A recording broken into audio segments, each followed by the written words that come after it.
Hello everybody, welcome to another watercolor tutorial. We are painting this beautiful image here of a lake that was taken on a lake very close to where I live. If I remember correctly, I might be mixing it up where I got this photo. But regardless, that is kind of what we're going to go for, this serene nighttime sunset sort of lake scene, okay? So, trying to decide my course of action here. I am going to start, so we obviously have to start with our background, and we're going to be using the wet and wet technique. And I always get a little nervous because things dry really quickly. So I'm just kind of preparing my colors here.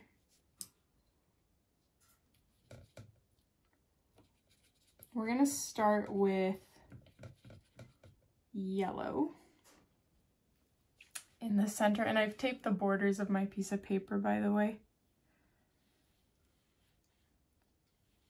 Wow, I don't know why I don't always use a mop brush to paint the background on. It goes on so flawlessly. Anyway, I'm going to kind of blend that into this nude color, which isn't really coming through because that yellow is so overpowering.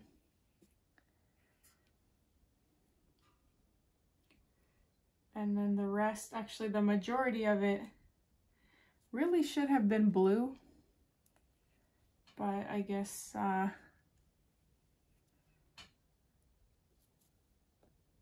my paintbrush had other ideas.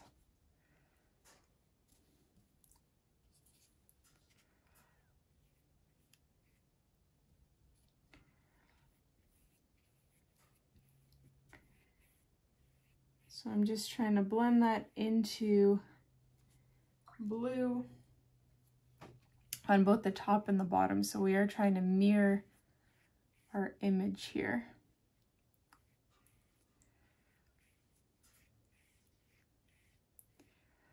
I hate when that happens. I pick up, but I guess that's the cost of using cheaper watercolors.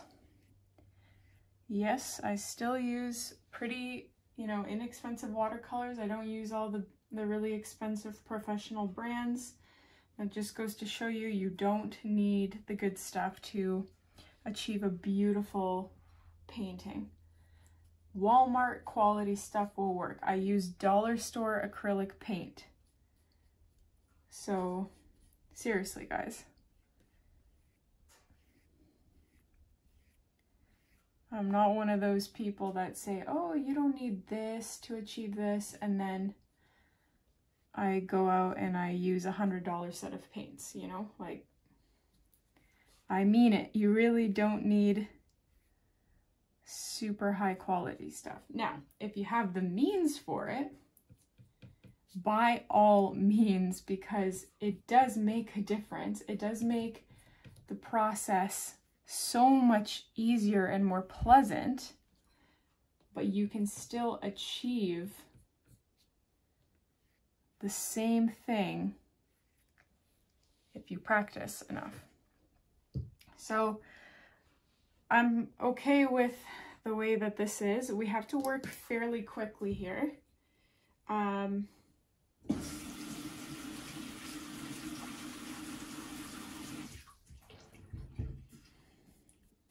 Because we have to work while this is all still wet. So I'm going to pick up some blue. No, not yet. No, I'm not picking up blue yet. I am picking up like a pink or a magenta color. And I'm going to be dropping that kind of just above the middle of my piece of paper. And I'm just painting on my clouds here.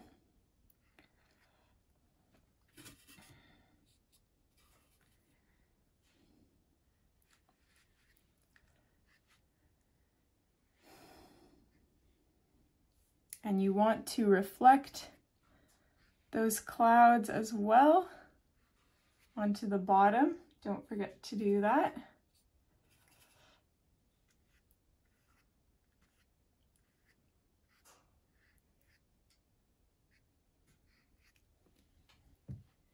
And then you gotta work quickly here. Grab your blue or even a purple. I have sort of a bluish purple here, and I am just applying some of that to the top of not all of my pink clouds, just some of them, because in my image this blue is coming from the right. And it's kind of overtaking the rest of the sky in general. And I certainly want to mirror that on the bottom.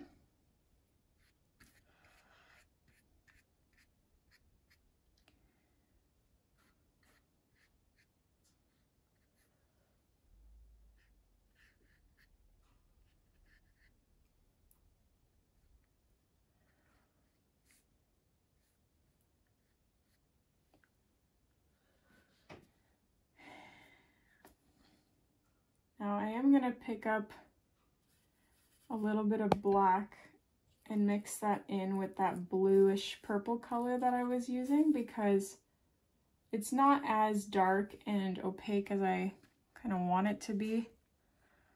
I mean, my picture is not this dark, but I want to give this illusion of a really dark sky.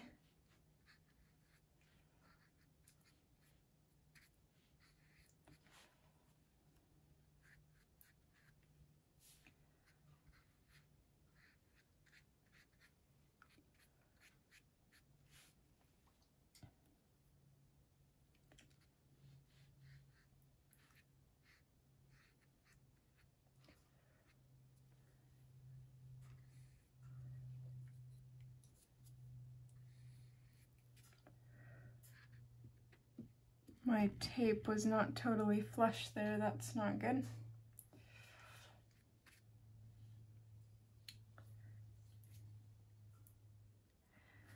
All right, well,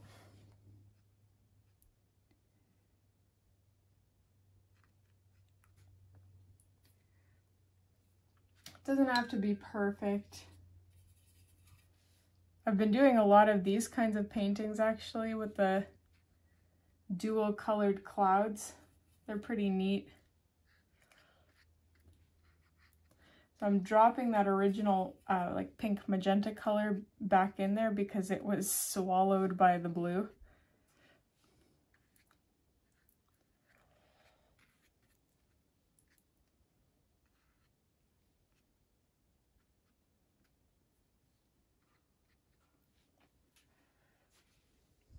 Anyway, I'm gonna leave it this way because if I keep going, I'm just gonna overtake everything else. I know right now it looks really blobby, but hopefully when we add the silhouette-y details, it will come together a little bit better than it's coming together now.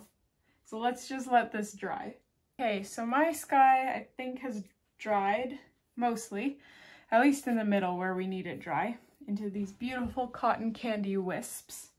So I like to start with establishing the horizon line. That will be our, it's obviously going to be a silhouette, so we're going to use black.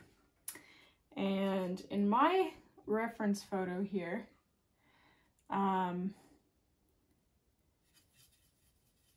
what was I going to say?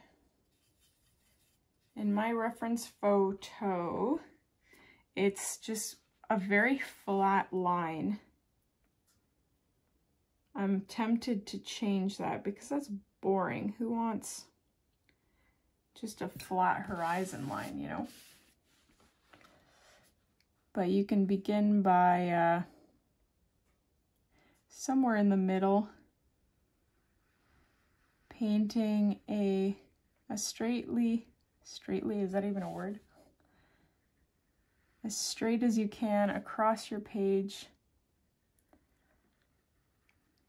Just a black line.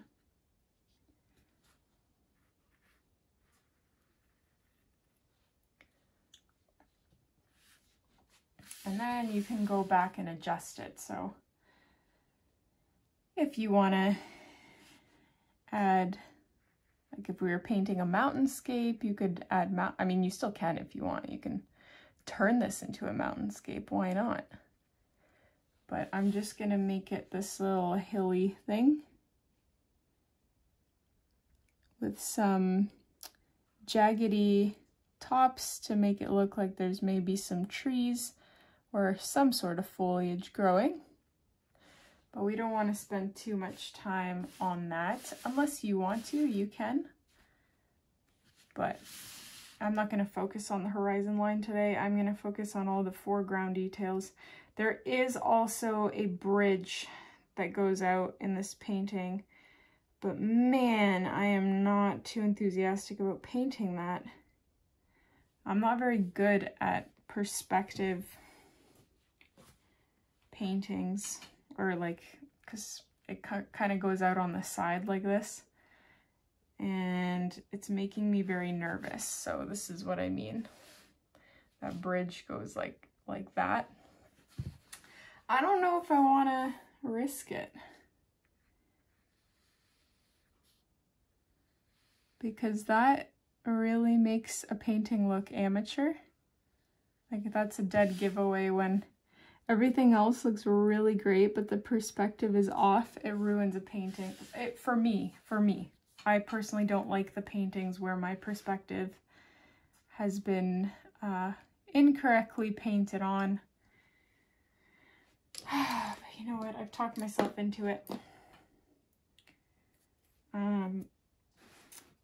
Okay, so it looks like it starts all the way here, and then it ends about here, and it starts here, and then it's just a straight line. Where did I say that it started? Here?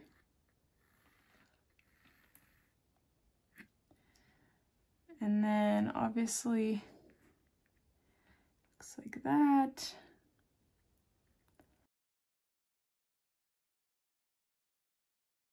So I am penciling in, I don't know if you can see, let me do a close-up.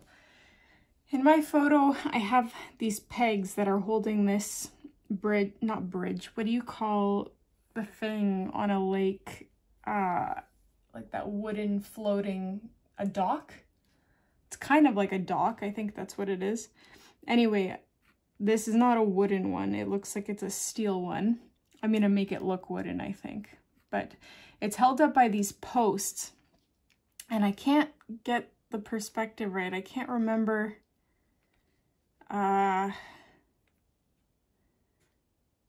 idea is that on each side, when you paint or pencil in the pegs or the posts, keep the height of the ones that are supposed to be beside each other in real life. Keep the top height exactly the same. Like, so if you draw a horizontal line like this, they will touch at the top, and then they just differ in the height at the bottom because why do they I don't know how to explain it. It's just intuitive to me. But just keep that in mind. Just keep the tops the same height, and then try to follow what I'm doing for the bottom, because I don't know how to explain it. I think we're gonna go with that bridge. It is what it is. I'm not proud of it, but I'm not disappointed either. So just grab your black watercolor and bite the bullet. Paint it on. You don't have to do this, by the way. Like, I say this in all my paintings, make it your own. Do whatever you want to do. If you feel inspired to do something else, like paint a boat, a sailboat, by all means. There's a lot of, not so much sailboats, like there are a few on the lakes where I live, but it's mostly, you know, pontoon and motorboats that do day trips to the little village that I live in, or live just outside of. Okay, I have to be very careful here. I should switch to my smaller brush. And I should have, because I already messed it up there.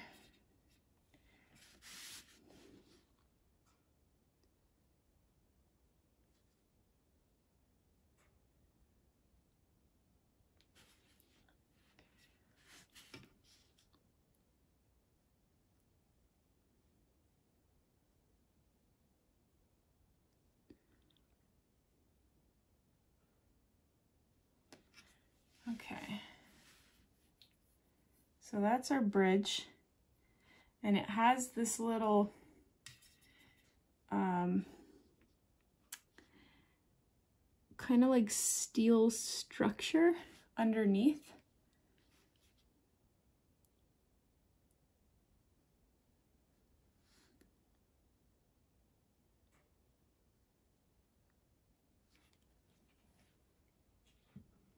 Kind of went a little wonky over here, but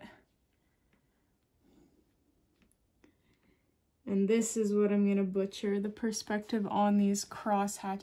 You know what, I'm not even gonna bother, because if I do it, it has this like zigzag pattern going across like that, but I know that if I were to attempt it, I will really mess up the perspective, so I'm not even going to try.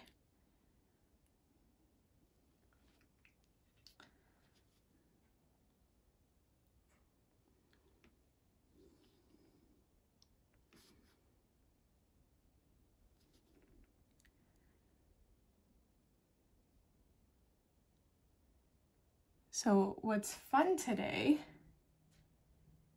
is I'm starting some more seeds for my garden, which I'm very excited about. It's always an exciting time when it's seed starting season. Like, I already have things like onions and leeks and celery, but today I'm starting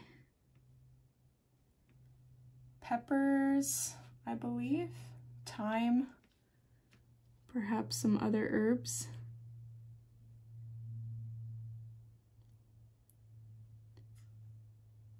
And some people I know asked me to start some for them, which I always don't mind doing because it's good little extra side money that helps pay off the starting costs of my own garden. Okay, that actually did not turn out as bad as I thought it was going to turn out. So maybe we should add some, like a bottom thing here.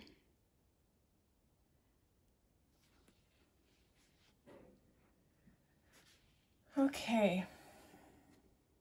Okay, this is obviously supposed to be going into the water, so I hope that's obvious that it like continues into the water.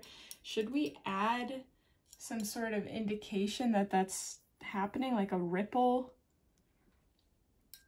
I'm scared that if I do that, I'm going to ruin the painting. But let's try it out. Like, I took some light blue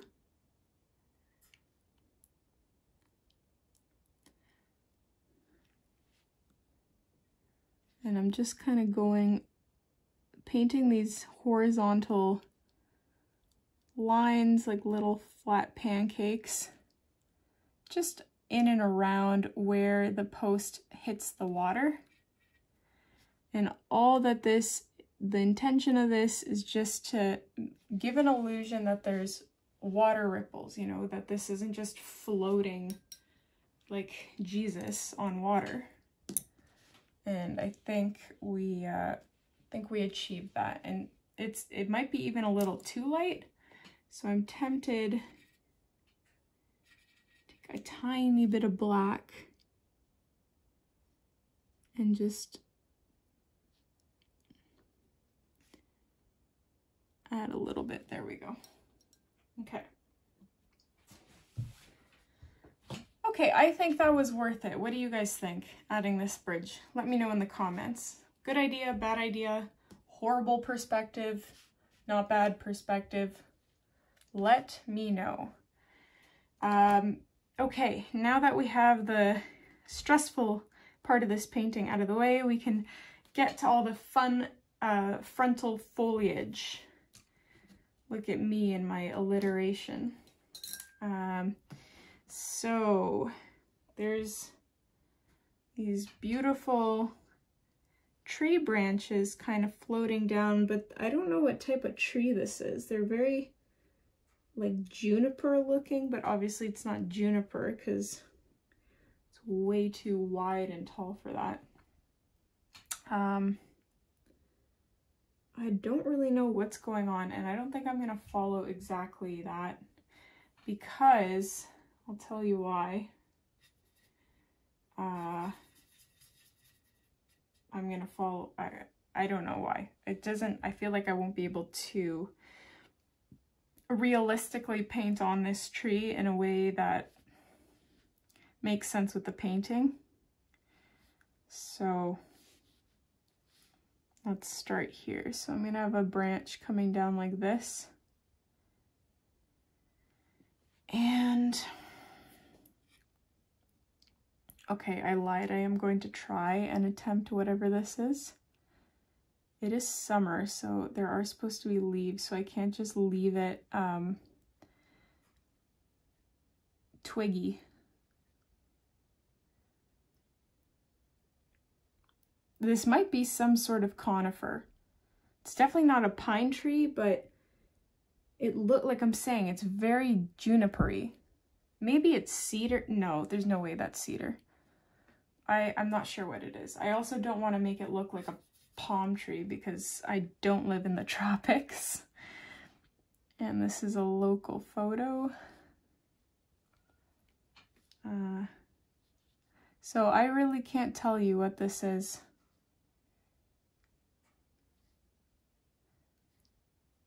But I'm gonna still try and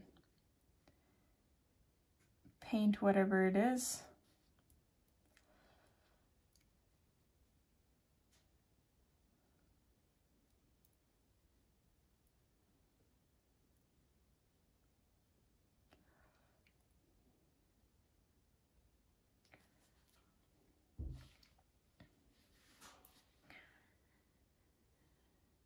This is taking a lot more time than a normal tree that I usually would paint would take. So let's see what I can do here to speed things up. I really like painting deciduous branchy trees. It's a really nice change from all of the pines that I tend to stick to in, conifer trees, evergreens that I tend to paint in the winter time. But, you know,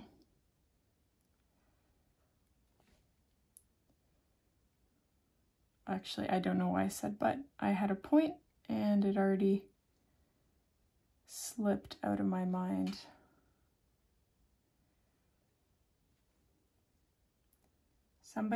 There's this one video, I don't know which one it is, but I keep getting comments of, you said you're left-handed, but you're painting with your right hand.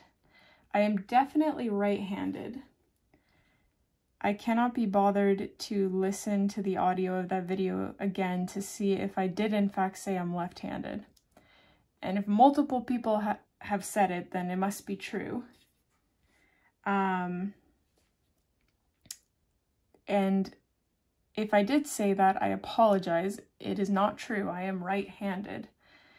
And it's probably because I don't fully listen to myself when I'm talking. I'm not fully conscious of what I'm saying because I'm so focused on the painting that who knows what's coming out of my mouth. That's why a lot of the times people have said, and I fully admit I will never say I'm like a professional painter or artist or whatever. I don't know terminology very well. I say shadows when I really mean adding like light features. Terminology, I don't know. But application, I mean, on a professional level, I still don't know, you know, the proper brush strokes for things. I just do things intuitively and what works for the painting that I'm painting, and you guys seem to like it, and that's what matters. Maybe one day I might take some sort of course in... No, who are we kidding? I am not going to do that. If it's like a terminology-based course, like if it's anything but application, I will... Sorry, but I get so bored. If it's a painting course on, you know, painting techniques, then by all means. But I'll probably end up doing my own thing anyway. So what I'm doing here, because I really like this, this kind of leafy thing I painted, I'm just going over those original whatever this was that I tried to paint, and I'm trying to match it a little bit, make it look a lot less palmy, because we're not in the tropics. I don't want this to look like a tropical branch or whatnot. Some leaves.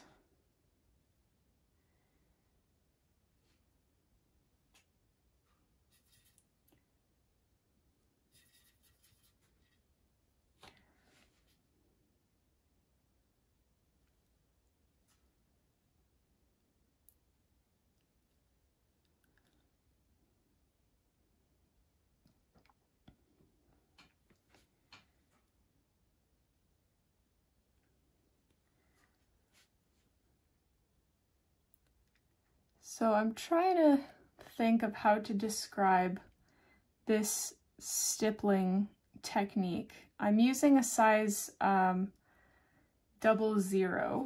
I don't use this brush almost ever, actually. So I'm surprised that I'm holding it. I don't even know where I got it. It was in my tray. I don't know where I acquired it, but anyways, I would probably use a size 1 or quadruple 0. Those are the ones that I usually use. And I'm just dabbing on the black watercolor in a way that is very unpattern-like. I'm trying to make it look very random and sporadic, because then it looks more like leaves or whatnot. At least I hope it does. It does to me. Everyone's got their own opinions though. I'm going to just extend this here.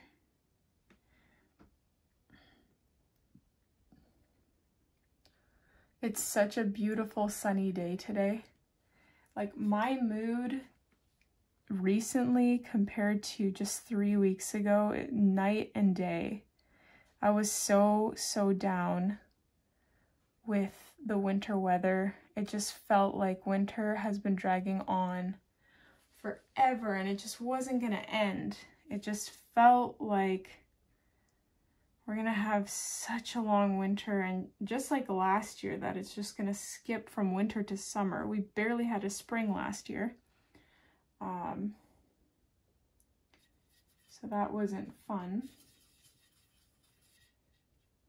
sure the bugs didn't appreciate that either. They were like, whoa, we go from winter straight to the heat.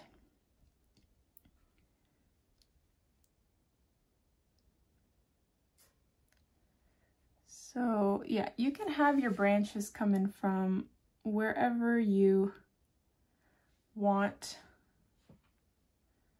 I'm not even following the exact pattern of the reference photo that I'm looking at. I'm just looking at my own painting and seeing, okay, what would look good?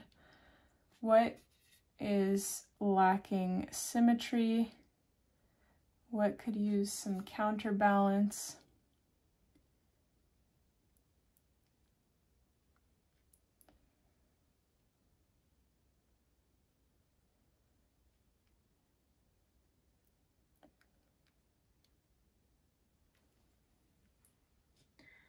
And I want to leave some of these branches actually unleaved, like with no foliage.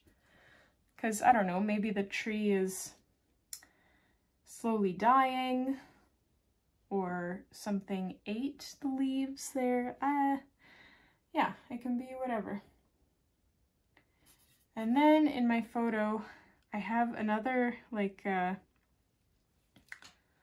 some sort of bush. Actually, before I paint this bush, there seems to be like a outcrop here. Maybe it's the shore.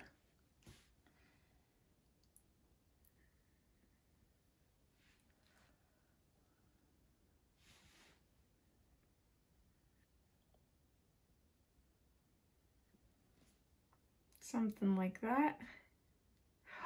What if I add, oh yes, okay, I'm gonna add some rocks. I love adding silhouetted rocks to paintings. It makes it look so beautiful. Sometimes I mess up and it looks really bad, but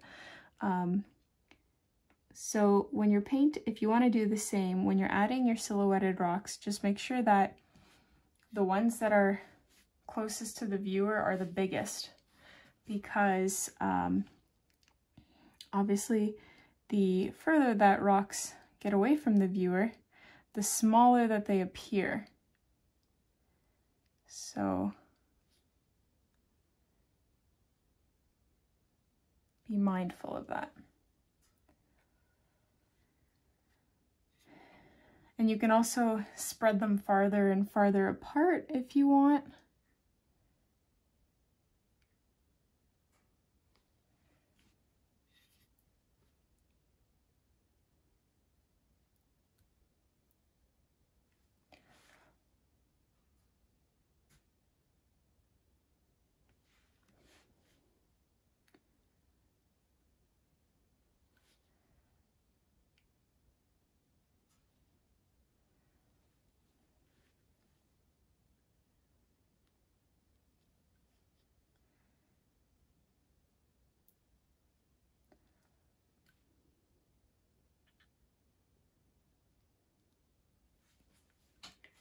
Okay, see, that adds so much to the foreground.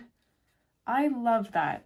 And that is improvisation, because that was not in my, original painting or my reference photograph. And it looks amazing. Like, if you ever have a water painting, by the way, I'm just adding these ripples to some of the rocks. Make it look a little more realistic, again, so that they're not just floating on top of water. But if you're ever painting water and you feel like, man, there's nothing on top of this water, it just looks like this flat surface, add some rocks sticking out. They make it look really beautiful. They add some, something a little bit different to your painting.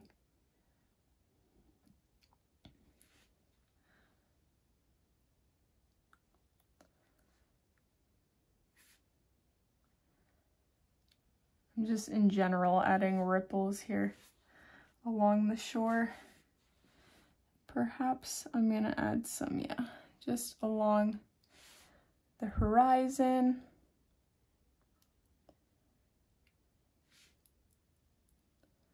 Why not, right? The thinner, the better.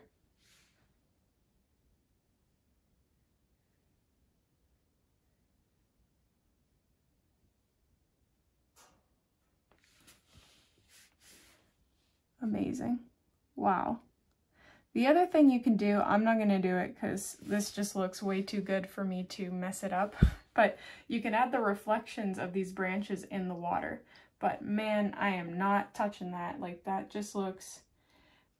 I know I'm not being very humble right now, but I am really proud of this. This is turning out so much better than, like, if you can picture back to when we were just painting the background, and I was like, man, these are some weird, really blobby clouds. I hope this turns out. And then this is what it looks like. Like, this is why I'm always like, finish your painting. Just finish it.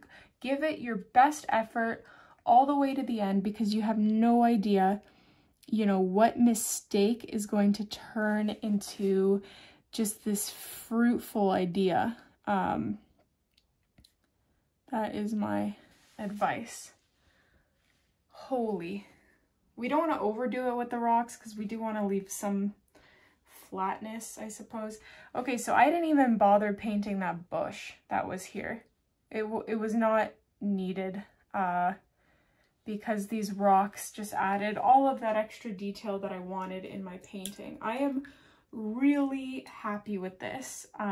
Sorry, one more thing that I'm going to add, because my sky is a little bit empty over here, and why not add some seagulls flying? You can make them big or small.